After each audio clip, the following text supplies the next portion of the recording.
نور ہو گیا، بے روح جسم روح سے پر نور ہو گیا، وہ نام دستگیر کا لیتا ہوا اٹھا، بیٹے کو ماں نے اپنے گلے سے لگا لیا، بیٹے کو پا کے بھول گئی ہر ملال کو، پھر اپنے ساتھ لے گئی گھر اپنے لال کو۔ میں رنگیے بزرگ میرے دستگیر تھے، بغداد والے حضرت پیران پیر تھے، بغداد والے حضرت پیران پیر تھے۔ ارے ایسا ممکن ہوتا میرے نبی کی گود میں ابراہیم آپ کے بیٹے نے دم توڑا یا نہ توڑا؟ آنکھوں سے آنسو گرے یا نہ گرے؟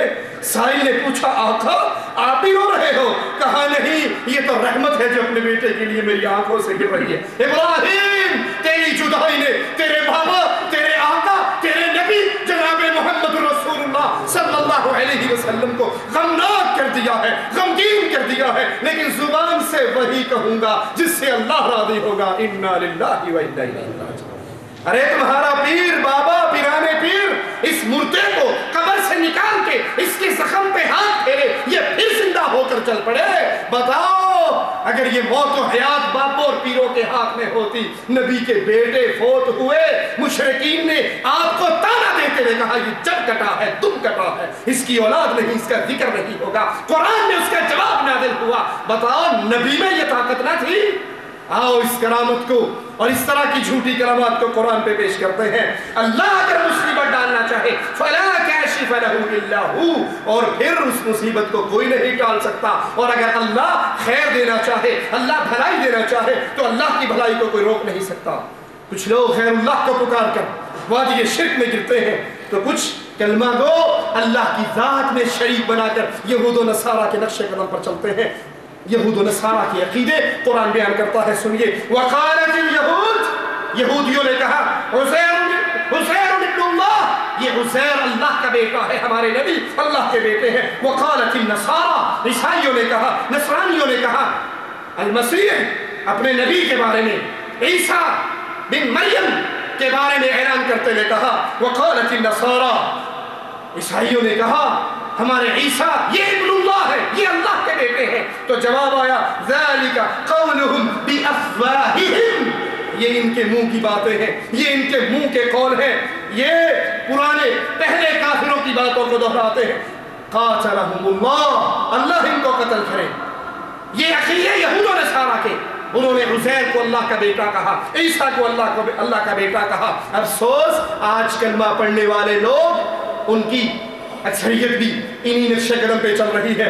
آپ نے اکثر سنا ہوگا مسجدوں میں، انڈیا پاکستان کی مسجدوں میں اذان سے پہلے الصلاۃ والسلام علیک یا نور من نور اللہ، سنا یا نہیں سنا؟ اے محمد صلی اللہ علیہ وسلم آپ اللہ کے نور کا ٹکڑا ہیں، آپ اللہ کے نور کا، یہ آپ کے سامنے مندیل ہے، اس مندیل کو میں نے یہ دو ٹکڑے کر دیے، یہ کیا ہے؟ مندیل، اور یہ دو ہونے کے باوجود دونوں میں خاصیت میں کوئی فرق، نعوذ باللہ ثم نعوذ باللہ۔ اگر اس عقیدے کو مان لیا جائے کہ محمد صلی اللہ علیہ وسلم اللہ کے نور میں سے نور ہے، وہی جو مستوی عرش کا خدا ہو کر اتر پڑا مدینے میں مصطفیٰ ہو کر، اگر مان لیا جائے کہ نبی اللہ کے نور میں سے نور ہے، جب اللہ کے نور کے دو ٹکڑے ہوئے تو نبی کے اندر بھی وہی نور ہے جو اللہ کا نور ہے، تو دونوں الہ ہوئے، دونوں الہ ہوئے یا نہ ہوئے؟ پھر ایک اللہ اور ایک بندہ کیسے بنا؟ کہا جی آپ کو کیا پتا، چڑوانگ مدینہ ڈسے کوٹ مٹھن بیت اللہ، ظاہر دے وچ پیر فریدوں، باطن دے وچ اللہ، بظاہر بابا فرید ہے، بظاہر نبی ہے، حقیقت کے اندر ان کے اندر اللہ آ چکا ہے۔ یہی شرک کا عقیدہ یہودیوں کا تھا اور یہی عیسائیوں کا تھا، اور آج کلمہ پڑھنے والوں کی اکثریت اسی پہ چلتی بھی رسول اللہ صلی اللہ علیہ وسلم کو اللہ کے نور کا ٹکڑا سمجھتی ہے، اور قرآن اس عقیدے کا انکار کرتے ہوئے اپنے نبی سے اعلان کرواتا ہے قل، اے نبی کہو انما انا بشر مثلکم، میں تم جیسا بشر، میں تم جیسا انسان ہوں، انسان ہونے کے ناطے میں نبی فرماتے ہیں تم جیسا ہوں، تمہاری ماں تو نبی کی ماں، تمہارا باپ تو نبی کا باپ، تمہاری شادییں ہوئی تو نبی نے شادییں کی، تم کھاتے ہو تو نبی کھاتے تھے، تم سوتے ہو تو نبی سوتے تھے، تم بھولتے ہو تو نبی نے بھی 4 رکعت والی نماز 2 رکعت پڑھائی تھی، بھولے تھے، صحابہ صحابی نے یاد کروائی تھی، آپ نے کہا تھا ذواليدين کیا کہہ رہا ہے، باقی صحابہ نے کہا ٹھیک کہہ رہا ہے، آپ نے 2 رکعتیں پڑھی ہے، فرمایا میں تم جیسا انسان ہوں، بھول جاؤں تو مجھے یاد کرا دیا کرو۔ وہ انسان ہونے کے ناطے انسان تھے، ان کے چچا تھے، ان کے بیٹے تھے، ان کی بیٹیاں تھیں، سارے رشتے موجود تھے، انہیں بھوک لگتی تھی، انہیں نیند آتی تھی، انہیں بخار ہوتا تھا، فجر کی نماز پڑھاتے ہوئے ہاتھ زمین پہ رکھا تو مصلی پہ بیٹھے ہوئے بچھو نے کاٹ لیا تھا، جسے آپ نے دوران نماز ہی مار دیا تھا، لیکن مقام و مرتبہ کیا تھا؟ پوری کائنات ایک طرف ہو اور امام الکائنات ایک طرف ہو، کائنات ساری مل کے محمد کے برابر صلی اللہ علیہ وسلم۔ اس عقیدے کا رد قرآن کرواتا ہے، کہیے قل انما انا بشر مثلکم، میں تم جیسا انسان ہوں، یوحی الی انما الہکم الہ واحد، مجھ پہ یہ وحی ہوتی ہے، جو وحی ہوتی ہے وہ مجھ پہ ہوتی ہے، تم پہ، تم میرے پیچھے چلتے ہو، میں وحی کے پیچھے چلتا ہوں۔ اور قرآن آواز لگا رہا ہے، ذرا سنیے، ان عقیدوں کو بھی سامنے رکھیے کہ ہمارے بابے بظاہر بابے ہیں، حقیقت میں وہ ان کے در اللہ حلول کر چکا ہے۔ بابا بلے شاہ کا ایک مرید ان پر ایک کتاب لکھتا ہے، کتاب کے ٹائٹل پر ایک شعر ہے، پیر چکتا کا مرید، اور اس پہ شعر لکھتا ہے شروع کا، چوکا دے وچ بلے باندھے ملا وچ وسیتا جی، سادھو صدا سدھانے جنہ ڈھونڈ لیا اصلیتا جی، پیر مدہ مرشد نو رب آکھیں پاویں فتوے لان شریعتاں جی۔ اپنے پیر کو رب کہنا، بھلے تمہیں شریعت والے کافر کہتے رہے، فکر نہ کرنا، طریقت میں تم پکے مسلمان رہو گے۔ آئیے قرآن سنتے ہیں، تکاد السماوات يتفطرن منه وتنشق الارض وتخر الجبال هدا ان دعوا للرحمن ولدا، قریب ہے اس قول کی وجہ سے آسمان پھٹ جائے، زمین شق ہو جائے، پہاڑ ریزہ ریزہ ہو جائے، ان دعوا للرحمن ولدا، ان ظالموں نے اللہ کا بیٹا بنا لیا۔ ارے ان ظالموں نے رب کے کتنے بیٹے بنائے جی؟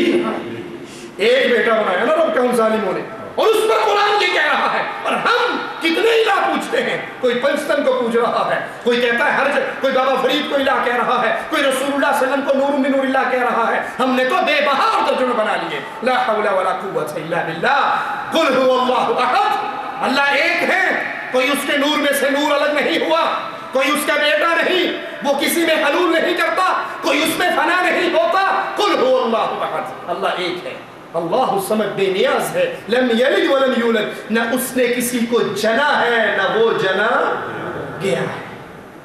جس طرح اللہ اپنی ذات میں اکیلا، اسی طرح مالک اپنی صفات میں بھی اکیلا ہے، لیس کمثلہ شیء، اس کی کوئی مثال نہیں، اس کی کوئی مانند نہیں، وہ اپنے عرش پر مستوی ہے۔ اللہ کہاں ہے؟ اللہ کہاں ہے؟ عرش پر ہے، وہ ذات کے اعتبار سے ہر جگہ پہ موجود نہیں ہے۔ اکثر لوگ عدالتوں میں قسمیں کھاتے ہیں، میں اللہ کو حاضر ناظر جان کر قسم اٹھاتا ہوں، تو ذات کے اعتبار سے اللہ حاضر، اللہ کا کوئی نام حاضر، اللہ ذات کے اعتبار سے حاضر نہیں ہے، وہ اپنے عرش پر مستوی ہے، لیکن اس کا علم، اس کی قدرت، اس کا کنٹرول، کالی سیاہ کیڑی، کالے سیاہ رات، کالے سیاہ پہاڑ کی جڑ میں چلتی ہے، مالک اپنے عرش پہ مستوی ہوتے ہوئے اس کو دیکھ بھی رہا ہے، اس کا رزق دے بھی رہا ہے۔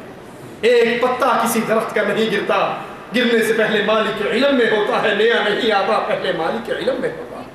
اللہ ہر جگہ پہ اس کا علم ہے، اس کی قدرت ہے، اس کا کنٹرول ہے، اس کی ذات۔ آپ نے پوچھا تھا ایک بکریوں کو چرانے والی سے، این اللہ، اگر ہمارے دور کا کوئی بندہ ہوتا کیا کہتا؟ جدھر دیکھوں تو ہی تو، ادھر بھی تو، ادھر بھی تو، مسجد میں تو، مندر میں تو، میخانے میں تو۔ عزیز میاں قوال کی قوالیاں نہیں سنی؟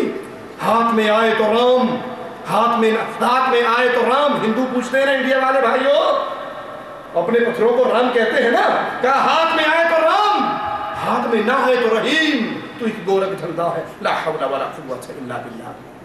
اور نبی پوچھتے ہیں این اللہ فاشارت بالسماء، اپنی انگلی آسمان کی طرف اٹھاتی ہے، اللہ ہر جگہ پہ موجود۔ اچھا اگر مان لیا جائے اللہ ہر جگہ پہ ہے، دعا مانگتے ہوئے ہاتھ اٹھتے ہیں نہیں اٹھتے؟ کیسے اٹھ رہے ہیں جی؟ ایسے